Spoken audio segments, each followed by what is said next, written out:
bowled out. The big diesel surveyed the shed.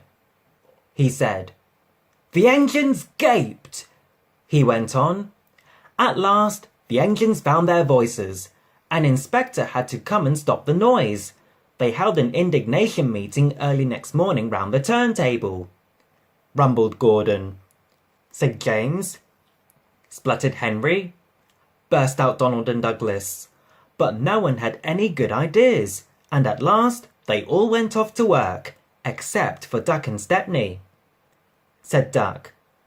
Warned Stepney. But their chance came sooner than expected. Diesel purred comfortably. He was being warmed up well before time. An inspector watched the fitter making adjustments. The wind tugged at the inspector's hat. The fitter replaced the air intake cover. He said. Diesel saw his coaches waiting at the platform. He rolled proudly towards them. He purred. He advanced a few yards, then suddenly he coughed, faltered, choked, and stopped. The inspector meanwhile had seen nothing of this. He was looking for his hat. Asked Duck and Stepney sweetly. Diesel seethed with baffled fury as they pushed him back to the shed. Exclaimed the inspector as the cavalcade went by. Said the Fat Controller crossly. Duck looked doubtful, but when Stepney asked, he felt better. The Fat Controller was pleased too, and hurried away almost cheerfully to make the arrangements. The engines and their crews made careful plans.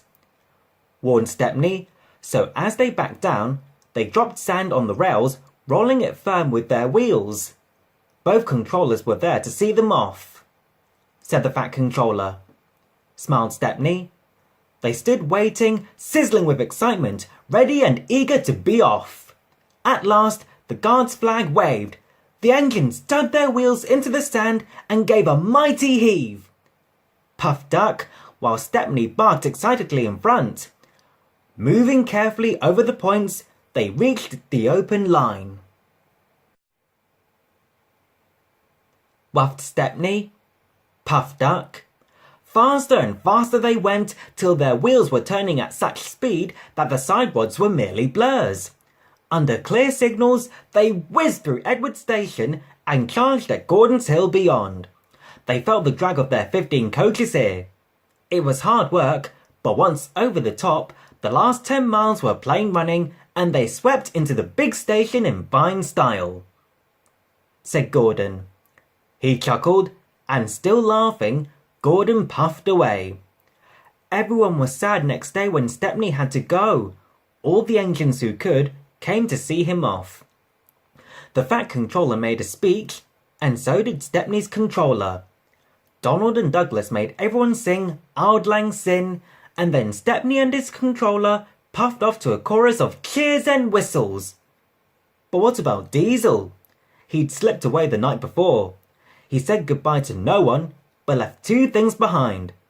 The nasty smell of bad manners and a battered bowler hat.